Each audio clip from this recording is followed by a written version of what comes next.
All right, so this session and the session tomorrow morning will illuminate for you why the previous ones are important, why it's important to have that creation model laid out, because that helps you to then be able to explain to other people, respond to the kind of quibbles that they're going to bring up against the biblical creation model. And so we're going to look at some specific examples of those kind of attacks that are being made by scientists against biblical creation, and you'll be able to see how the model that we've laid out gives us a good framework for dealing with virtually anything they can bring up. That's not to say that we have all the questions answered, but virtually anything you're going to come across, you'd be able to deal with if you really soaked up the stuff that we've been looking at here. So I like to use the Bill Nye Ken Ham debate as a good framework for giving you an example of the kind of attacks that can be made against the biblical model. So raise your hand if you saw that debate. I'm curious. Not many of you. It's been a few years, but that debate is what really launched me into, I had been dealing more with the anti-evolutionary stuff. That debate really launched me into studying making the positive case for creation, which culminated really in this material I'm presenting to you this weekend. So Bill Nye, the pseudoscience guy, went squared off against Ken Ham, who is the CEO of probably the biggest of the young earth creation organizations. And in that debate, he brought up some great points that Ken Ham really did not do a good job of dealing with, even though ironically, his website, the Answers in Genesis website, actually has most of those answers, but he apparently didn't know the stuff or what, I don't know, but it left the impression as though the biblical creation model is weak and couldn't stand up to examination, that we essentially have to just take it on blind faith that we're right. And so one of the points that he brought up, that Bill Nye, the pseudoscience guy, brought up over and over and over, that Ken Ham never dealt with. He said, so far, Mr. Ham and his worldview, the creation model, does not have this capability. It cannot make predictions and show results. The big thing I want from you, Mr. Ham, is can you come up with something that you can predict? Do you have a creation model that predicts something that will happen in nature? So this is commonly brought up against the creation model. He's not talking about predictive prophecy. He's talking about a scientific prediction where if you come up with a theory, let's say I say, okay, it is my theory that I believe that there is an invisible force that attracts smaller mass objects towards really bigger mass objects, kind of like a big magnet. Okay, so if I'm right, if my theory is right, I should be able to make a prediction and test that and see if I'm right. Okay, so if I'm right, I should be able to drop this remote and I predict that it's going to get sucked towards the Earth because the Earth is a much bigger mass. And so I can test my theory, I can make predictions and test it that'll either validate or falsify my theory. And so according to Bill Nye, the creation model doesn't have the ability to make predictions that can then go out and examine the evidence that helps to validate your theory or falsify it. And well, hopefully you've already seen that the creation model is loaded with solid science that has great explanatory power, in fact, I've intentionally used the word prediction several times already to show you that the creation model is loaded with predictions, and clearly Bill Nye and his colleagues don't understand the biblical creation model. They haven't studied it, which is the problem really of the world around us. They haven't studied what biblical creation even involves. Otherwise, they would not make these silly kind of arguments. But I want to give you a few examples that highlight how the creation model is in fact scientific. It can make predictions that have been verified in nature. I have an article that's available for free on our website. I think I have free copies back there as well that respond to the Bill Nye Ken Ham debate much more in depth, including dealing with a lot of these predictions. I'm not going to have time to go through all of these in this session by any means. In fact, I'm going to jump over several of those. Again, you can look at that article. Let's see. Number 11, I cover actually in a Dinosaur Day event that I do for teens, showing the archaeological, historical, and biblical evidences of the coexistence of humans and dinosaurs. And we have a book called The Dinosaur Delusion that goes into that. I also outline that in the Flooded book as well. But I want to go ahead and start with number 11. If the earth is relatively young and humans lived alongside the dinosaurs, then we would predict that there'd be evidence that dinosaurs were around in the not too distant past, not 65 million years ago. Well, amazingly, in the last decade or so, a powerful evidence has been coming to light that the secular guys have actually come up with that is verifying this creationist prediction. Scientists have been cracking open dinosaur fossils that are supposed to be 65 to 250 million years old and discovering collagen and blood vessels with red blood cells still intact. Soft, stretchy, flexible tissue, they even have videos of this on YouTube and stuff, has been found in T-Rex, hadrosaurs, mosasaurs, psittacosaurus fossils, which should have long ago decayed if these are millions of years old. Collagen and hemoglobin could last theoretically undecayed for thousands of years if kept cool, dry, and sterile, which is not where you find these dinosaur fossils. But even in those kind of pristine conditions, you wouldn't expect millions of years. And based on this find, it should come as no surprise that C14 is being discovered in dinosaur fossils as well, and there should be no detectable carbon-14 in any fossil that's even thought to be 50,000 years old. If you can detect carbon-14 in something, it indicates it has to be less than that because our technology doesn't allow us to find any carbon-14 in anything older than that. So this recent discovery verifies the prediction made by the creation model. We could talk more about that, but let's move on. Number 13, if the Earth is relatively young, we'd predict that geologic processes that are assumed to take eons, like petrification, we would assume that they can be found to occur rapidly in catastrophic type conditions. And sure enough, more and more scientific evidence is coming to light that verifies that prediction. Scientists have discovered that the rate of petrification can be significantly altered by catastrophic events. For example, in 2004, 5 Japanese scientists published their research on rapid petrification in the secular journal Sedimentary Geology. They were studying mineral-rich acidic water that was from the explosion crater of the Tateyama volcano in central Japan. Water runs over the edge of this volcano as a waterfall, and some wood had fallen in the path of this mineral-rich water, and they found the wood had petrified within 36 years. And so the scientists decided to do some more experimentation, and they found that silica petrification could occur in only 7 years. Also, back in 2004, a paper was published on rapid silicification of plants at Yellowstone, and again, there's been a flood of these kind of papers that are evidence of rapid turning of things into stone. Within 11 months in this Yellowstone paper, they found that the plants had already enough silicification that the plant tissues had become stabilized against collapse, and the plant structure had been replicated. So again, modern science verifies creation model predictions. Coal, oil, and diamonds were once thought to take millions of years to form as well, but scientists now know they don't necessarily take a long time. Laboratory experiments have verified that coal can form in a matter of days, hours, even minutes, with heat being the primary requirement. Volcanic clay accelerates the process along with moderate pressure. The 1980 eruption of Mount St. Helens verifies the fact that catastrophic activity can rapidly create the environment necessary for rapid coal production. And again, the modern flood model would likely have brought about the perfect circumstances. With oil as well, scientists have discovered it doesn't necessarily take millions of years to form, as many have thought. It can be formed rapidly in laboratories, and it's even been found to form rapidly in nature. The Guaymas Basin, which is a trench in the Gulf of California, has a 1,500-foot thick layer of material deposited by billions of tiny organisms. Hot geothermal waters move through that ooze, and the material is being rapidly converted to oil and natural gas. Diamonds are thought to be millions of years old, but scientists regularly discover the presence of C14 in diamonds.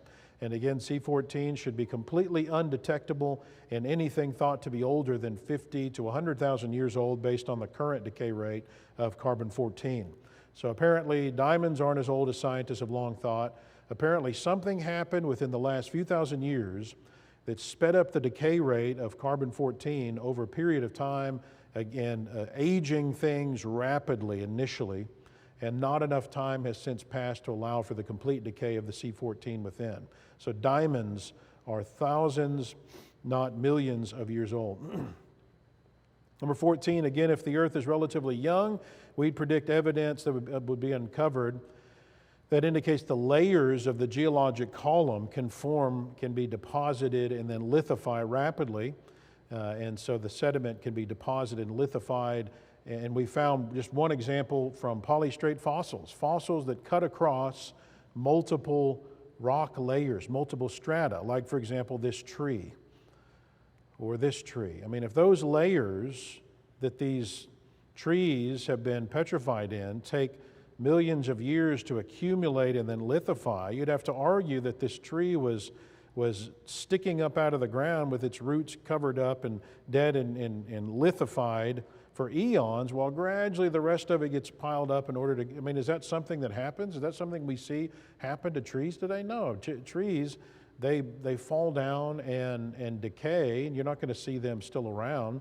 So if you see a polystrate fossil, that indicates you've got a catastrophic event that deposited all that sediment around it in some kind of rapid way and kept it from scavengers and the sort of processes that will cause decay in order for this to be able to fossilize. Trees, calamites, catfish have been found as polystrate fossils. This is probably the most famous, an 80-foot long baleen whale that was fossilized, found in a diatomaceous earth quarry in California. So just one example of a polystrate fossil refutes the claim that sediments take millions of years to lithify. And again, when you think about catastrophic plate tectonics and the rapid deposition of sediment that's going on during the flood, it makes sense of the bulk of the fossil record. Number 15, secular geologists argue that uniformitarianism is true, although there is some movement away from that. But evolutionary dating techniques are all based on the assumption of uniformitarianism. And those techniques are the primary evidence that are used to prove the Earth is old. And I cover that more in depth in my Age of the Earth seminar. But according to uniformitarianism, processes going on today have always been going on in essentially the same way throughout time. And so if a stream is going through a canyon and slowly removing its sediment, then uniformitarianism assumes it's always done that in the same slow way. But if the creation model is true, we'd predict that canyons can form rapidly from catastrophic events like flooding, and evidence substantiates that prediction. For example, March 19, 1982, a small eruption at the summit of Mount St. Helens caused a massive mud flow. Within one day, 20-mile-long, 140-foot deep canyon was carved, shown here on the screen. This completely nullifies uniformitarianism. If uniformitarianism is true, it should have taken tens, if not hundreds of thousands, for the little stream that's going through this canyon to gradually erode this. It's been called the Little Grand Canyon. It appears to be a 1/40th scale model of the Grand Canyon. The Lake Missoula flood I mentioned as being from the Ice Age. Water breached an ice dam, and 500 cubic miles of water was released, it's 10 times the combined flow of all the rivers in the world. Released in 2 days, it destroyed 16,000 square miles of terrain, cut hundreds of feet through solid rock, creating canyons, carving 50 cubic miles of earth. I could give several other examples of that. Number 16, if the Earth is relatively young, but evolutionary dating techniques say it's old, we predict that evidence would come forth indicating evolutionary dating techniques must have some flawed assumptions. And that evidence is becoming more and more readily available. All these radiometric absolute dating techniques are built on at least 3 fundamental assumptions that have major problems when you go get actual experimental evidence. And each of these can be shown to be unreasonable. The book, The Young Earth, that we sell, it's not an AP book, but it is the book put out by the Institute for Creation Research, does a great job of highlighting a lot of that. But they show a lot of the evidence of the claim that these assumptions are bad. But for the sake of time, let's look briefly at some recent news which highlights why that first assumption is wrong, and that is that the nuclear decay rates of the parent elements as they decay down into the daughter elements over time, the assumption is that nuclear decay rate has been constant throughout time. In 2009, though, the European Organization for Nuclear Research, this is where the Large Hadron Collider is that discovered the Higgs boson particle, they announced research that indicates the nuclear decay rates are not, in fact, always constant. In fact, they found that if you have ultrasonic cavitation in water, the decay rate of thorium-228 increased by a factor of 10,000. Okay, that's pretty significant. First of all, that's exactly the kind of conditions we'd expect in the flood. And what that means is that rocks that are dated as being hundreds of millions of years old are actually not that old. You had a lot of decay in a short amount of time if you have certain conditions that speed up the decay rates. In 2010, a team at Purdue did some research that was released that discovered that radioactive decay rates apparently vary with the sun's rotation, the way that the inner workings of the sun work, the way that the movement of the sun and so forth. So notice, without this foundational assumption of constant nuclear decay rates, the radiometric dating techniques cannot be used to get the age of anything very old with any certainty. And therefore, the primary evidence of an old Earth disappears. And again, the creation model predicted the decay rates are not constant, and science is confirming that. Number 17, if the Bible indicates the earth is relatively young, the creation model would predict that evidence of that claim would surface, and it has. Many different lines of evidence point to a young earth. For example, the moon is receding from the earth at a rate of about 4 centimeters per year at present, but the recession is not linear. So when it was closer to the earth, the recession would have been faster. But based on the equation that describes this recession rate, scientists can calculate where the moon would have been compared to the earth at different times in history. So we know, for example, that 6,000 years ago, the moon would have been about 800 feet closer to the earth than it is today, and that wouldn't be a problem. But it would be a problem if the moon is as old as they say it is. So evolution has claimed the moon is 4.5 billion years old, but 1.5 billion years ago, the moon would have actually been touching the earth. So it would be physically impossible to be older than that. So they would have to try to explain that by claiming, well, the recession rate must have been different in the past, but now they're giving up on uniformitarianism. But the uniformitarian assumption is what they use to give them the old ages they need for evolution. So without the uniformitarian assumption, the evidence for an old age of the earth vanishes. So bottom line, the moon cannot be as old as they claim. A 6,000 to 8,000 year old moon, as predicted by the creation model, fits comfortably with the evidence. One other area, in the area of population statistics, evolutionists believe humans have been on the earth for some 2 to 3 million years. So using statistical equations, you can get an estimate of how many people should be on the earth if that were true. So given conservative estimates accounting for disease, war, famine, and so forth, and also assuming that humans have only been on the earth for 1 million rather than 2 to 3 million years, there should be 10 to the 2,000th power people on earth today. And most of us have no idea what in the world that number is. So try to grasp that. Consider that the known universe is 28 billion years in billion light years in diameter. So if you were to take miniature humans 3 feet tall with narrow shoulders and squeeze them into the universe like sardines, you could squeeze 10 to the 82nd power people in the whole universe. Now notice that leaves a few more people. A ridiculous number of people. In fact, enough to completely pack 10 to the 1,918 other universes like ours, to completely fill that many more universes. And remember, those are calculations based on humans being around just 1 million years, not 2 to 3 million, as evolutionists suppose. So if it's argued, well, there just couldn't be that many people, there'd be a lack of resources, and so all those extra people would just die off somewhere around 50 million people, which is what they say the Earth's capacity would be resource-wise. Okay, then there should be evidence that that capacity was reached long ago many times, and therefore there should be billions upon billions of hominid fossils proving that contention. But there simply is no such evidence that the Earth's human population has ever been anywhere near capacity. And in fact, they'll come out and admit the evidence of human evolution, even finding any kind of ancient hominid fossils, it's rare, it's scant. In fact, I've got one quote where they say, there's not even enough to basically fill up one coffin with fossils. It's just not reasonable, the mathematical gymnastics that have to be done to try to make this work. Now, interestingly, if you adjust your calculation based on the creation model and what we would predict, we'd argue that about 4,350 years ago, 6 people began the repopulation of the earth, if you take out Noah and his wife, and therefore there should be about 6.7 to 8.1 billion people on the planet today, which is, of course, very close to what you actually see.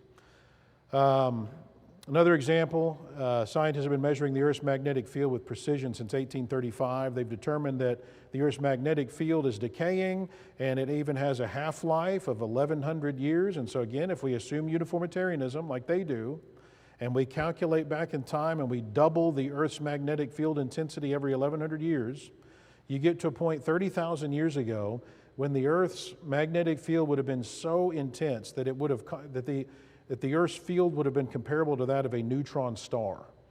It would have created immense heat that would have been catastrophic to the Earth. Earth's internal structure likely couldn't have even sustained the immense heat. It'd be impossible for life to even be able to exist 30,000 years ago, and yet evolutionists say life has been around not 30,000 years, but 3.8 billion years. So if the Earth is as young as we would claim, again, there's no problem to dodge. So I've got several other techniques that I've written in a 2019 Reason and Revelation article that you can see on our website, and you can go look there for more. But for the sake of time, we're going to go ahead and move forward. Number 18, evolution predicts that life has evolved into more complex forms, and intelligence has gradually increased over time, starting with a single-celled organism and ending with the state of consciousness that humans enjoy. Ancient man is depicted as dumb cavemen grunting and beating things with clubs, incapable of intelligent thought. And yes, I know we are heading back in that direction, I acknowledge. But anyway, they were only developing more sophisticated technology as their brains evolved enough to allow him to.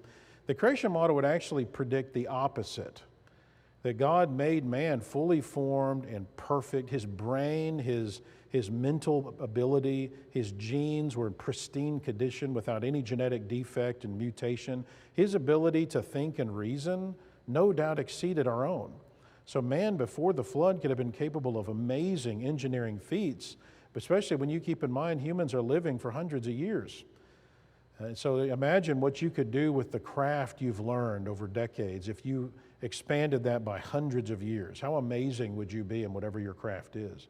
The Bible verifies that humans were already intelligent at the beginning, indicating that cities were being built by the time of Adam's grandson, and apparently during the lifetime of Adam, men are already using tents, having livestock, designing and using musical instruments, even working with bronze and iron. So we're talking steel. So this is in Genesis chapter 4. These are practices thought to have taken hundreds of thousands of years to develop.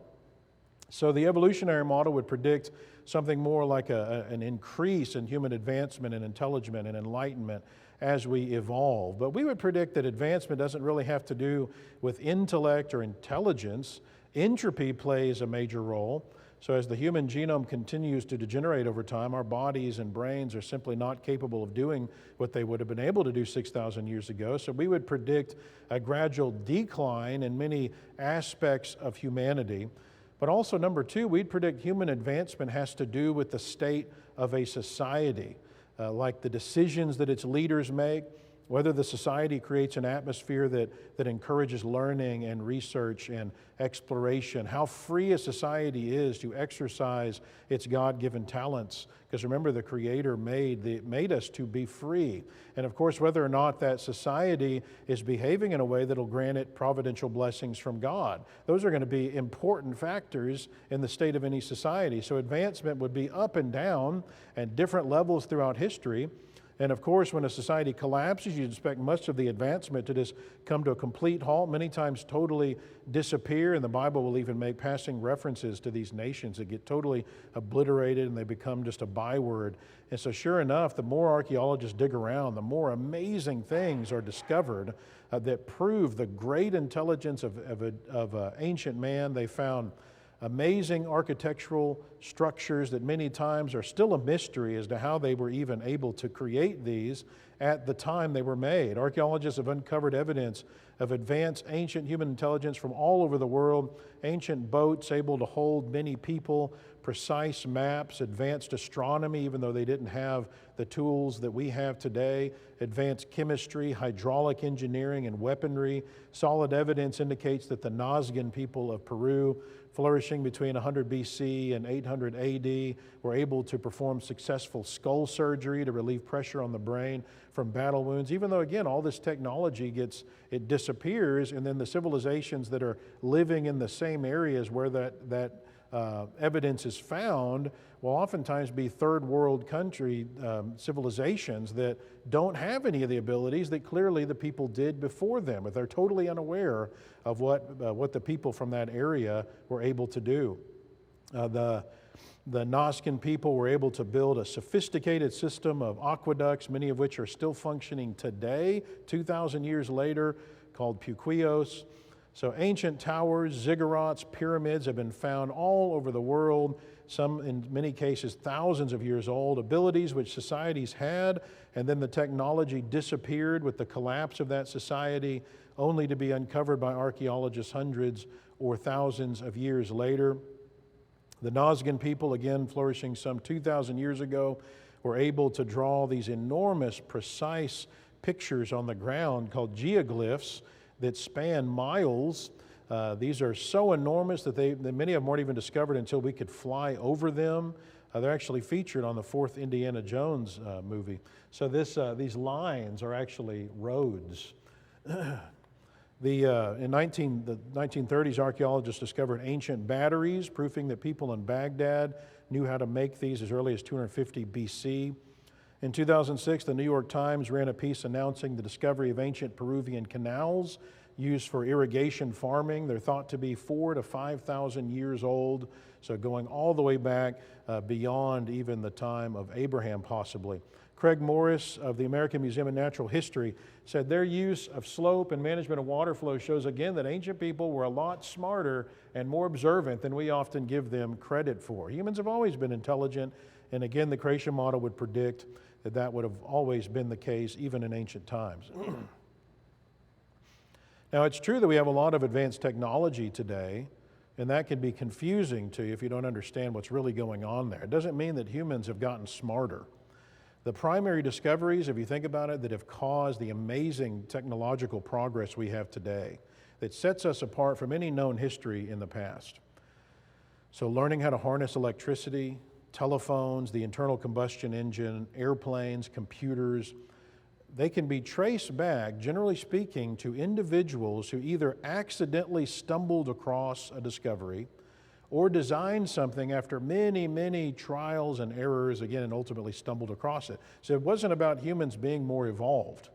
Now, after something is discovered, something important, humans are really good at building on that discovery and doing a lot of other things with it. We can invent things. And we have more people on the planet today. And since we figured out better ways to communicate, those people can communicate more than has been possible in the past. And so that allows progress to happen quickly. But the primary key discoveries themselves that allow all that are oftentimes lucky breaks, or as we would say it, providential blessings. So if you imagine the pre-flood world, if they had stumbled across, say, electricity, who knows what they would have been capable of doing and building on that knowledge when you think about how long they lived. I've thought before it'd be cool if we land on Mars and we find evidence that the pre-flood humans had already been there or something. Don't quote me on that, but. Number 19, since the Bible mentions giant humans, we predict there might be evidence surfaced that supports that claim. Are giants a mythical idea? Apparently not, according to evolutionists. The popular science podcast, The Naked Scientists, yes, that's what it's called, put out by Cambridge University, they conducted an interview with Lee Berger in 2007. Lee Berger is the paleoanthropologist of the University of Witwatersrand in South Africa. He's been on the news a lot because he discovered some of the biggest fossil finds over the last decade, Australopithecus sediba and Homo naledi. So the group had an opportunity to visit the fossil collection he has at the university where he's a professor, and they discussed the fossils of the museum. So in the article following the interview, Chris Smith, who's the editor, he said, one of the most interesting things that the fossil record reveals is that we went through a period of extreme giantism. These were people routinely over 7 feet tall. They were huge. So Lee Berger said, you've probably heard the myth that ancient humans were tiny, and some of them were tiny, but as we move through the period of 0.5 million to 300,000 years ago, this is actually really post-flood, pre-Abraham is what this would mean, they go through a period of giantism. He then proceeded to show the group an example of the giant femurs from a species dubbed Homo heidelbergensis. Berger says they are huge. That's so big we can't even calculate how big this individual was. You'd need an NBA basketball player to get someone of the height someone like this would have been, something like over 7 feet tall. So these are enormous fossils. They don't even know how large these guys would have been. He just surmises over 7 feet tall. So Smith responds and says, okay, is this extreme size? Could this have just been a quirk, like some kind of abnormality among humans? And Berger says, no, because we found a lot of them. Everywhere we find them enormous. These are what we call archaic Homo sapiens. Some people refer to them as Homo heidelbergensis. These individuals are extraordinary. They are giants. All right, so notice, first of all, he acknowledges that they're human. They're Homo sapiens, but they're ancient, so they're just found deeper in the rock strata, but they're big. They're giant-like, and it's not just some kind of weird abnormality. There seems to have been a race of these individuals.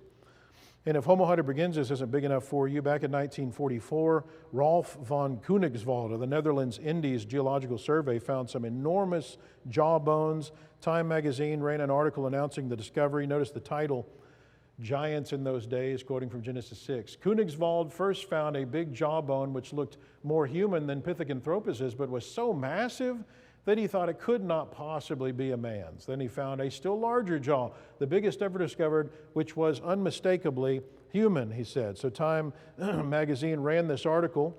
Notice he says, it was apparently the most primitive, truly human fossil ever discovered. Koenigswald named it Meganthropus paleojavanicus. That's a mouthful. And that wasn't the end. Koenigswald's crowning find dwarfed even Meganthropus. He found 3 astounding teeth. They were 6 times as big as a modern man's molars.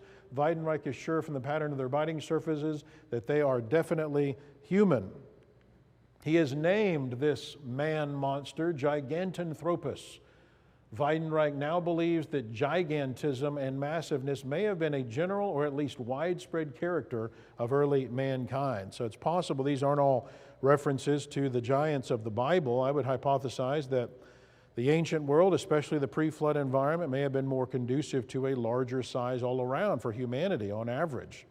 Not just larger for animals and plants, but in a widespread more way, humans as well, as he is suggesting. So maybe, maybe not, but notice again, we have scientific evidence that verifies the Bible's predictions and helps to substantiate the creation model.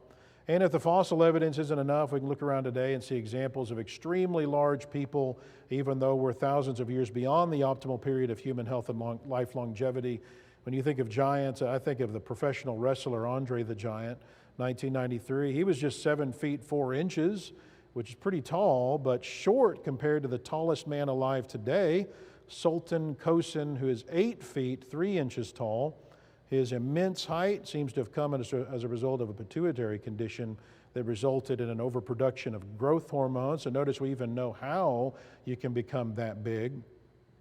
According to the Guinness Book of World Records, the tallest man in medical history that has been reliably confirmed was Robert Vodlow, who died in 1940, measuring in at 8 feet 11 inches. We're talking 9 feet tall. Weighed in at 491 pounds at one point. So the giants of the Bible were not mythical beings. They're real humans, albeit big ones. Number 20, if the flood happened, we'd predict that stories from such a cataclysmic event would surely be preserved as ancient oral traditions or in writings, since the flood would have been before the time when possibly writing was even occurring, maybe not. The stories could have been initially passed down by word of mouth, at least in a period of time after the flood. And so we'd expect similarities between stories, but you would expect them not to be exactly the same, and likely many distortions would have been made over the millennia. Well, sure enough, there's over 250 distinct legends about a great flood that are in virtually every society of the world. Here's just a few. From Greece, Zeus wanted to destroy humans with a flood and start over, so Deucalion and his wife were put in a large wooden chest, and a flood came that covered almost all of the mountain peaks. In Babylon, Utnapishtim is warned by a god to build a boat in preparation for a terrible flood. He covers it with pitch. He brings animals of all kinds and provisions. He sends out a dove to see if the flood had receded, then a swallow, then a raven, which didn't return. And then they left the boat and worshiped their gods. Notice some pretty stunning similarities there. The Toltec Indians tell of a great flood that destroyed the first world 1,716 years after creation, very close to the timeline depicted there in Genesis 5. A few people then escaped in a closed chest. In China, you have the Nasu. God sent a messenger to tell 3 sons of a flood. Dumb listened, ironically, and built a wooden boat. And then a huge flood came that covered the whole earth. Dumb was saved and had 3 sons that then repopulated the earth. So amazing similarities. They don't match the biblical model perfectly, but again, if they did match, you'd think there'd been some kind of collusion. People got together and kind of got their story straight. In the books, the discovery of Genesis and Genesis and the mystery Confucius couldn't solve, Nelson even argues that the origin for the Chinese word for boat is actually comprised of the ancient forms of the words for vessel, ate, and mouth, or people. And Nelson makes a case for several other Chinese words being traced back to the flood and even to the Tower of Babel and even creation, and also argues from historical evidence that the Chinese were originally monotheistic, which is what you'd expect every culture to have originally been whenever they start at the Tower of Babel. So again, over 250 legends of a major flood, and the resemblances to Scripture is notable, and just as we would predict to be the case if the flood happened. In light of the catastrophic nature of the flood, as well as the drastic change in lifespans after the flood, we'd predict that during and after the flood, for a period of time, there'd probably be evidence of irregular rates for geologic processes, for example, that today are constant and slow, like nuclear decay rates, tectonic plate movement, tree ring growth, ice layer formation, and so forth. And a lot of that we might cover. I think some of that we'll cover tomorrow. The rest of it we'll have to maybe cover. You have to read the book. So let's move on to number 22. We're going to be short on time here. So evidence that catastrophism, so rapid burial from catastrophes rather than uniformitarianism, explains much of the geologic column, especially the fossils. We would predict that that kind of information would be uncovered.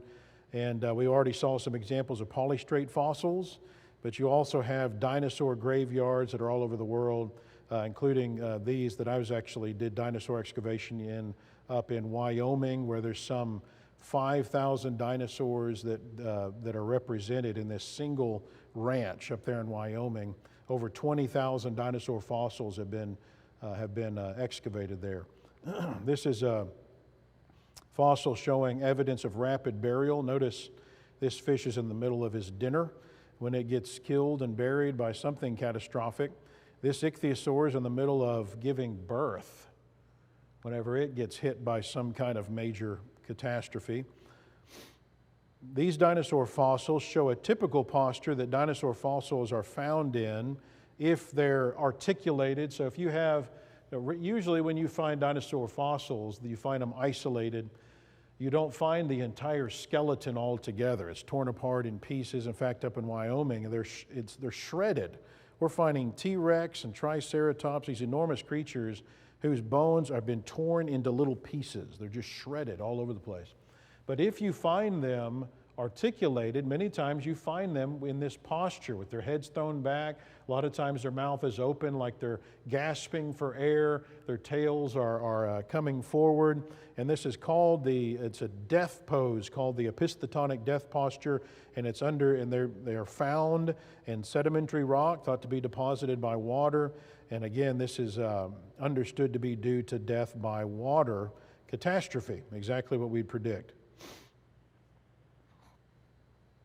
All right, numbers 23 through 26 concern the fossil record. We would predict that the fossil record will reveal fully functional, distinct creatures when they first appear in the fossil record. We'd predict that it'll reflect the progression of the flood. We'd predict there to be strange fossil anomalies that don't fit evolutionary thinking, We predict many fossil graveyards will be found. So number 23, when fossils appear, they should be fully functional with no evolutionary history. This prediction has been verified beyond a doubt in the fossil record and even conceded by the secular community. It's one of the three big characteristics of the fossil record that the paleontologists will acknowledge, and that is abrupt appearance. Abrupt appearance of animals without any evolutionary history. They're already fully formed and functional. So when you look at the base of the geologic column, below the Cambrian strata, there's hardly any kind of fossils at all. Then all of a sudden, when you get to the Cambrian strata, you find across the entire planet this explosion of fully formed fossils, very diverse. They're not simple. There's complexity and simplicity all mixed across the whole planet. And you can imagine what we would say that is, that's actually going on there. But it's called the Cambrian explosion by evolutionists. Notice what Richard Dawkins says about it. The Cambrian strata of rocks, vintage about 600 million years, are the oldest in which we find most of the major invertebrate groups. And we find many of them already in an advanced state of evolution the very first time they appear. It's as though they were just planted there without any evolutionary history. Needless to say, this appearance of sudden planting has delighted creationists, well, sure, because it verifies our prediction. It's exactly what we predict to be the case, and the fossil record is shouting this to be the case. They have to do some serious gymnastics to try to get out of that one. Numbers 24 through 25, evolutionary theory would predict that the fossils in the lowest strata should be simple, closer to that single-celled organism that they would say everything came from. Trilobites are considered representative of those first strata. And then as you move higher in the column, the fossils should, from an evolutionary perspective, become more complex as life supposedly evolves towards human beings. Well, when you look at the actual evidence, you find out the trilobite, here it is, supposed to be representative of the earliest strata, and it's not simple. It's considered one of the first creatures to show up, and yet it's complex. The eye of the trilobite is equipped with an aplanatic lens, dual lenses, as opposed to the human eye, which is equipped with a single refractive lens.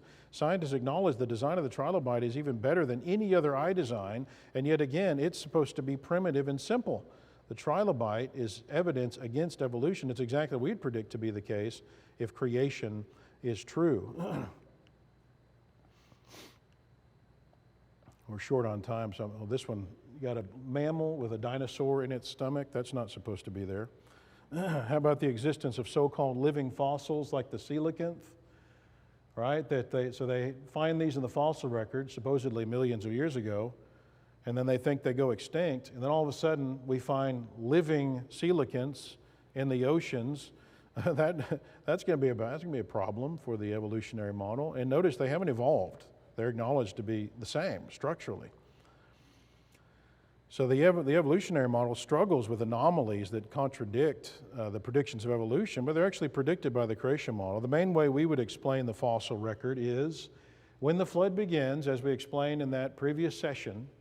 So it's starting in the oceans. The first thing you would expect to get killed and buried are ocean floor dwelling creatures. That's the first thing you see. The next thing you would expect are the fish. And then as the flood progresses towards the coast, you're going to start seeing coastal creatures, and then creatures like the dinosaurs and the larger reptiles that are just further inland. So it's a record of the flood. And by the way, the fish, after they show up, they then continue through the rest of the layers, even in the middle of continents. It's exactly what you'd expect if the flood caused it. Flood caused basically the entire fossil record, at least between the Paleozoic and Mesozoic layers. The Cenozoic is considered post-flood. Concerning number 26, fossil graveyards are clear examples of places where herds of animals were caught and unable to escape a cataclysmic fossil-forming event, and these are found all over the world. I've already showed you the one I studied in Wyoming.